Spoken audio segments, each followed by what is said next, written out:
Ethan Calloway believed that love was built on patience, not perfection. For 5 years, he had repeated that quiet belief to himself whenever life with Harper Whitmore became complicated. They met during a rainy afternoon in Portland, the kind of afternoon when the sky never quite brightened and the coffee shops felt warmer than usual. Harper had walked into the bookstore where Ethan worked, searching for a novel she couldn't quite remember the name of. Ethan helped her find it anyway. That small moment became a beginning neither of them expected. Harper had a calm presence that made people feel understood. She listened carefully, spoke thoughtfully, and carried a confidence that never felt arrogant. Ethan admired that from the start. He was quieter, more cautious with his emotions, but Harper seemed to draw words out of him effortlessly. Within months, they were inseparable. They built routines the way some couples build traditions. Friday nights meant cheap takeout and long conversations about everything from movies to future plans. Sundays meant slow mornings, coffee by the window, and walks to the neighborhood park. Ethan often thought those simple rituals were the truest signs of love, but love rarely stays exactly the same point 2 years after they met. Harper accepted a marketing position at a growing company across the city. The opportunity excited her. It promised travel, responsibility, and the kind of professional recognition she had always wanted. Ethan encouraged her without hesitation. Even though the longer work hours quietly changed the rhythm of their lives, at the tea first, the difference felt small. Harper stayed later at the office. She answered emails during dinner. Sometimes she canceled their weekend plans because of deadlines. Ethan understood ambition, and he admired her dedication. Whenever doubts surfaced, he pushed them aside. Success required sacrifice, he reminded himself. Still, subtle shifts began to appear. Harper started mentioning a coworker named Lucas Bennett. At first, it was harmless. She described him as talented, funny, and helpful with difficult projects. Ethan didn't think much about it. Offices created friendships all the time, but Lucas's name appeared more frequently in Harper's stories. He helped me finish the campaign pitch, she said one evening. Lucas stayed late too, so we grabbed food after. Lucas thinks the company might expand next year. The comments sounded ordinary, yet Ethan noticed the enthusiasm in her voice. He tried to ignore the uneasy feeling forming in his chest. Jealousy, he told himself, was the enemy of trust. Weeks passed, and Harper's schedule became even busier. Some nights, she arrived home after midnight. Other nights, she said she needed to stay overnight near the office because meetings started early in the morning. Ethan wanted to believe her explanations, but uncertainty crept quietly into his thoughts. One night, while Harper showered after coming home late, her phone buzzed on the kitchen counter. Ethan didn't intend to look at it, he truly didn't, but the screen lit up with a message preview. Lucas, still thinking about tonight. Ethan froze. The words weren't explicit, yet they carried a tone that felt far too personal for coworkers discussing marketing strategies.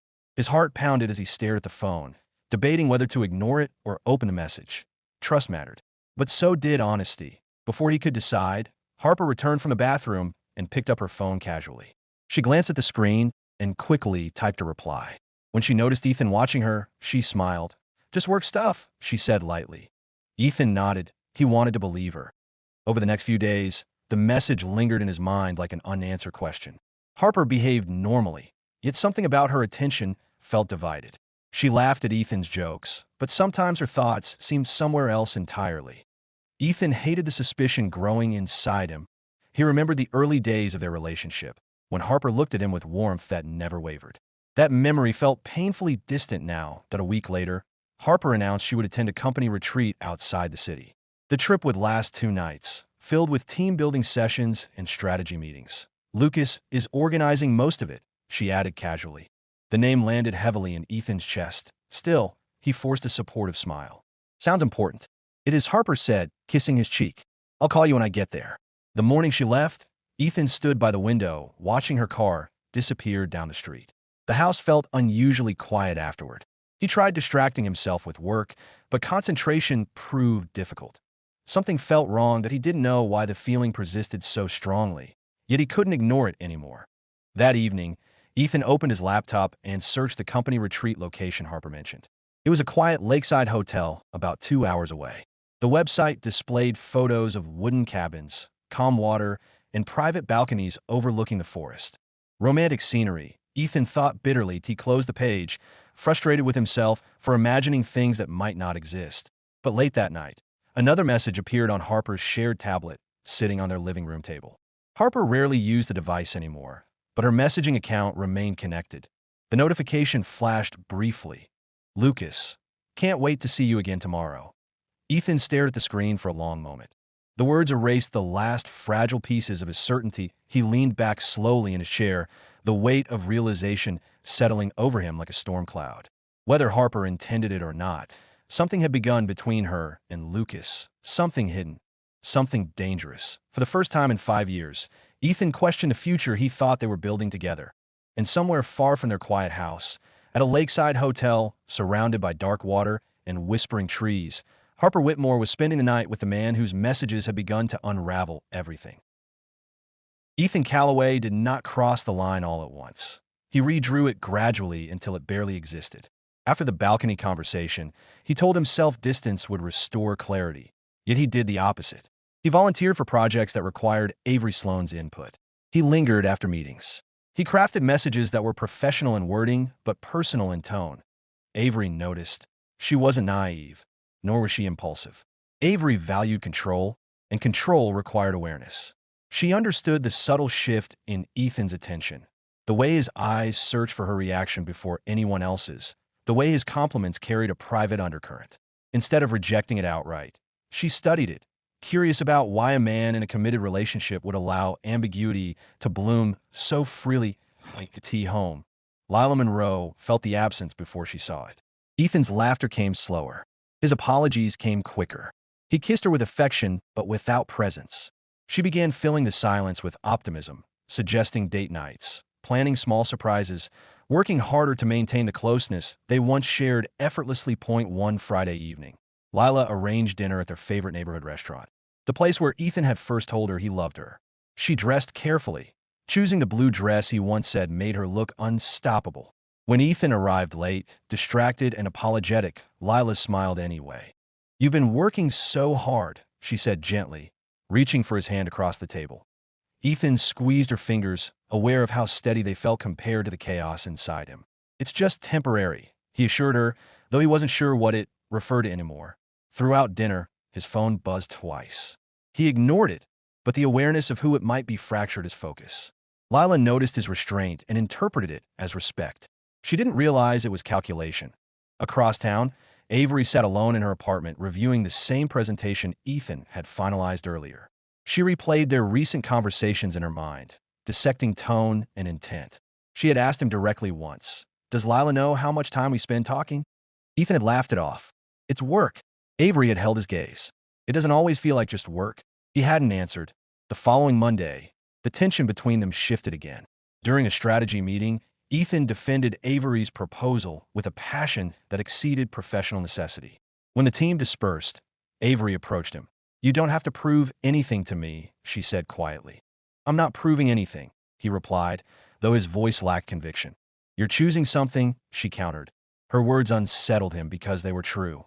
Every extended conversation, every shared confidence, every withheld truth from Lila was a choice. Meanwhile, Miles Donovan's concern for Lila sharpened. Over coffee, he asked, "When was the last time Ethan planned something for you?" Lila hesitated. "He's stressed." "That wasn't my question," Miles replied gently. She deflected, but doubt began rooting itself deeper. That night, she scrolled through old photos of her and Ethan, road trips, birthdays, quiet mornings. The images felt like proof of something solid. She told herself relationships evolved. Intensity softened into stability. Yet she couldn't ignore the growing distance between what they had been and what they were becoming. The inevitable happened on a rainy Thursday evening. Ethan and Avery stayed late again, finalizing a campaign before deadline. The office emptied, lights dimming automatically row by row. Thunder rolled outside, pressing them into a kind of isolation that felt intimate despite its innocence. Avery closed her laptop and exhaled. "You should go home." "I will," Ethan replied, but he didn't move. Silence stretched between them, not awkward but charged. Ethan stepped closer, close enough to notice the faint citrus scent of her perfume. He wasn't thinking about consequences. He was thinking about how alive uncertainty made him feel. "This isn't fair," Avery said softly, though she didn't step back. "Fair to who?" he asked. "To her." Lila's name hovered unspoken in the air. For a brief moment, Ethan considered retreating. He imagined Lila waiting at home, perhaps watching a show they once loved together. He imagined the trust in her eyes. But he also imagined walking away from the possibility in front of him, returning to predictability. His silence became its own answer. Avery studied him carefully. If you don't know what you want, Ethan, you shouldn't be here. The statement wasn't an ultimatum. It was a boundary. And boundaries demanded courage. Instead of responding verbally, Ethan reached for her hand. The gesture was simple, restrained, but unmistakably intimate. Avery's breath caught, not from shock, but from recognition. This was the moment when ambiguity hardened into reality. She withdrew her hand first. "Decide," she said firmly. "I won't be someone's secret." The clarity of her refusal struck deeper than acceptance would have. Avery wasn't interested in stolen affection. She wanted intention or nothing at all. Ethan left the office unsettled, rain soaking through his jacket as he walked his car. He had expected excitement, maybe triumph. Instead, he felt exposed. Avery had forced him to confront what he'd been avoiding. He was no longer balancing harmless curiosity. He was standing at the edge of betrayal, like a tea home. Lila greeted him with quiet warmth, unaware of how close he had come to fracturing everything. She wrapped her arms around him without suspicion. "I miss you," she whispered. The simplicity of her confession pierced him. Lila didn't ask for grand gestures or perfection. She asked for presence. Ethan held her longer than usual, aware that he was holding two futures in his hands, one built on loyalty and depth, the other on risk and reinvention. He told himself he would make a decision soon, that this limbo couldn't last. But indecision, he was beginning to learn, was its own form of betrayal. As Lila rested her head against his chest, trusting and unaware, Ethan stared into the quiet room and understood something that frightened him more than temptation itself. He no longer knew which version of himself he wanted to become. And somewhere across the city, Avery Sloane was waiting, not for him to want her, but for him to choose. Ethan Calloway spent the next week attempting discipline.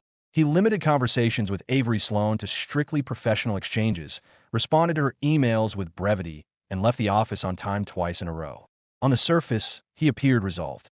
Internally, he felt restless. Avery noticed the shift immediately. She did not confront him. Instead, she matched his distance with composure. Her restraint unsettled him more than confrontation would have. If she had demanded clarity, he could have reacted. If she had shown jealousy, he could have justified himself. But Avery's calm withdrawal forced him to sit alone with his uncertainty. He could tea home. Lila Monroe sensed improvement. Ethan laughed more easily at dinner. He put his phone face down. He initiated plans for a Saturday hike, something they had not done in months. Lila interpreted these gestures as recommitment, and hope softened the worry that had been tightening inside her. During the hike, surrounded by open sky and steady wind, Lila spoke about the future again. She mentioned moving into a larger apartment, maybe adopting a dog, maybe even traveling abroad next year. "Where do you see us in 5 years?" she asked, her tone light but her eyes serious. Ethan hesitated a fraction too long. "I see us strong," he answered carefully. Lila smiled, accepting the vagueness as sincerity. She leaned into him, unaware that his pause had not been about logistics, but about identity. 5 years required conviction. He wasn't sure he possessed it that on Monday morning, the fragile balance fractured. The company announced that one team member would be promoted to lead strategist for an upcoming national campaign. It was the kind of opportunity that could redefine a career. Ethan and Avery were the top contenders. Competition altered their dynamic instantly. Where there had been tension, there was now scrutiny. Every idea carried weight. Every meeting became a subtle battlefield. During a presentation review, Ethan challenged one of Avery's projections more sharply than necessary. The critique was valid, but the tone carried an edge. Avery responded with equal precision, defending her data without emotion. Afterward, she approached him privately. "Is this about the promotion?" she asked evenly. "Or is this about us?" "There is no us," Ethan replied quickly. Her expression hardened. "Then don't treat me like there is." The statement revealed something he hadn't admitted. His feelings were entangled with his ambition. He didn't just want Avery's attention. He wanted to win against her, to prove himself superior, to validate the image he projected. That evening, Lila invited Ethan to dinner with Miles Donovan. She believed shared time with friends would rebuild their rhythm. Miles observed Ethan carefully throughout the meal, noting his distracted glances and calculated enthusiasm. At one point, Miles asked casually. How's the new job treating you? Competitive, Ethan admitted. Healthy competition? Miles pressed. Ethan met his gaze. Depends on what you're willing to sacrifice. The comment lingered longer than intended. Lila looked between them, sensing undercurrents she couldn't fully decipher. Later that night, after Lila fell asleep, Ethan stood alone in the kitchen replaying the day. The rivalry with Avery had intensified his emotions rather than dissolving them. He admired her focus, her refusal to blur professional lines despite personal tension. It made him respect her more and want her more. The following afternoon delivered the decisive moment. The executive board requested a joint presentation from Ethan and Avery, asking them to merge their strategies into one cohesive proposal. Collaboration, not competition, would determine the promotion. The irony was unmistakable. They met in a small conference room to prepare. For the first hour, they worked with disciplined efficiency. Gradually, the conversation softened. You don't have to compete with me, Avery said quietly, reviewing a slide. I'm not competing, Ethan insisted. You are, she replied, meeting his eyes. And you're also running. From what? From choosing. The word echoed again, heavier this time. Avery closed her laptop and leaned back in her chair. I won't be the reason you lose something real, she said. But I also won't pretend there's nothing here. Her honesty dismantled the defensive walls he had built. For weeks, he had framed the situation as confusion, as circumstance. Avery stripped it down to intention. He wasn't confused. He was afraid. Afraid of commitment. Afraid of missing out. Afraid of becoming predictable. Do you ever think, he began carefully, that maybe we met at the wrong time? Avery studied him with measured sadness. Wrong timing doesn't erase responsibility. The clarity of her response left no room for fantasy. That evening, Ethan returned home earlier than usual. Lila was sitting at the dining table reviewing design drafts, glasses perched lightly on her nose. She looked up and smiled, the kind of smile that assumed safety. He sat across from her, watching her explain a new project with animated enthusiasm. Her passion was unfiltered, sincere. She wasn't performing. She was sharing. Mid-sentence, she stopped. You're quiet. I'm thinking, he admitted. About work? He could have said yes. It would have been easier. Instead, he surprised himself about us. Lila's expression softened. That's not a bad thing. He reached for her hand, noticing how natural the gesture felt compared to the charged tension he experienced with Avery. With Lila, there was history, laughter, shared vulnerability. With Avery, there was challenge, intensity, possibility. Both felt powerful in different ways. Are you happy with me? He asked suddenly. The question startled her. Yes, she answered without hesitation. Are you? The directness of her response cornered him. He realized that happiness wasn't the issue. Depth wasn't the issue. The issue was his inability to remain satisfied once stability replaced excitement, that he didn't answer immediately. Instead, he pulled her into an embrace that felt equal parts affection and apology. Lila held him tightly, unaware that his silence carried more truth than reassurance. Across the city, Avery prepared alone for the final presentation, resolved to focus solely on her work. She had drawn her boundary. If Ethan wanted something beyond professionalism, he would have to dismantle his indecision entirely. The joint presentation was scheduled for Friday morning. Ethan lay awake that night, understanding that the decision ahead was no longer subtle. It would not be about attraction or ambition alone. It would be about integrity, about whether he valued being admired more than being loyal. And for the first time since this began, he recognized that choosing nothing would still cost him everything. The house remained quiet long after their conversation ended. Harper Whitmore sat on the couch with her hands folded together, while Ethan Calloway stood near the window, watching the empty street outside. The distance between them felt larger than the few steps separating the living room and the door. Neither of them seemed certain what to say next. For 5 years, their home had been filled with casual conversation, small jokes, shared plans, ordinary moments that made life feel stable. Now every word felt heavier, as if the wrong sentence might break something fragile. Harper finally spoke. I didn't expect things to turn out like this. Ethan turned slightly, but didn't move closer. Things usually don't, he replied. Harper looked around the living room, her eyes drifting across the photographs on the shelf. There was one from their first road trip to the Oregon coast, another from a friend's wedding where they had danced long after the music ended.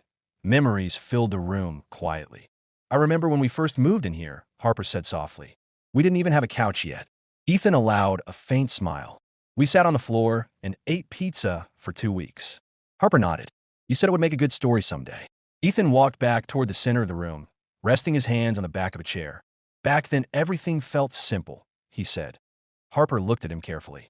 Do you think it still could be? The question hung in the air. Ethan thought about it for a moment. Simplicity wasn't something you could return to easily once trust had been shaken. I don't know, he answered honestly. Harper leaned forward slightly. Lucas didn't force anything. I just started feeling different. Ethan understood what she meant. Feelings rarely arrived suddenly. They grew slowly in unnoticed spaces. Late nights, shared frustrations, quiet conversations that lasted a little longer than they should. Still, understanding the process didn't erase the damage. Are you in love with him? Ethan asked. Harper hesitated. I don't know yet. The answer was careful, but the uncertainty behind it was clear. Ethan nodded slowly. He had expected that response. Love didn't vanish overnight, but sometimes it faded quietly until someone noticed the absence. Did you meet him after the last session by the lake? Ethan asked that Harper's eyes lifted in surprise. You saw that message too? Yes. Harper looked down again, her expression thoughtful. We talked, she said. That's all. About what? About life, Harper replied. About what we want in the future. Ethan absorbed the words quietly. And what do you want? He asked. Harper took a long breath before answering. I want to feel excited about my life again, she said. The statement was honest, but it carried an implication Ethan couldn't ignore. Are you saying you don't feel that with me? Harper looked conflicted. I think we became comfortable, she said carefully. Comfortable isn't bad, but sometimes it feels like we stopped growing. Ethan leaned back against the chair, considering her words.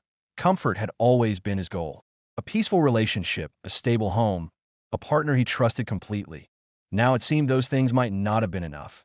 I thought we were building something strong, he said quietly. We were, Harper replied. You've always been supportive, patient, kind. That never changed. But something did. Harper nodded slowly. Yes. The truth sat between them, unavoidable.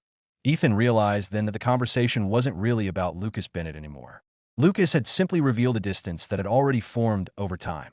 What happens now? Ethan asked. Harper stood up from the couch and walked toward the window where Ethan had stood earlier. She stared out at the dark street for a moment before speaking. I think we both need to figure out what we really want. Ethan watched her carefully. Does that mean you want to leave? Harper turned back toward him. I'm not saying that tonight, she replied, but you're thinking about it. Harper didn't deny it. Silence returned to the room, heavier than before. Ethan felt a strange calm settling over him. The uncertainty of the past few days had been exhausting, but hearing the truth, however incomplete, brought a certain clarity. Relationships didn't break because of one conversation. They fractured when two people stopped moving in the same direction. Ethan walked slowly toward the hallway. I'm going to get some air, he said.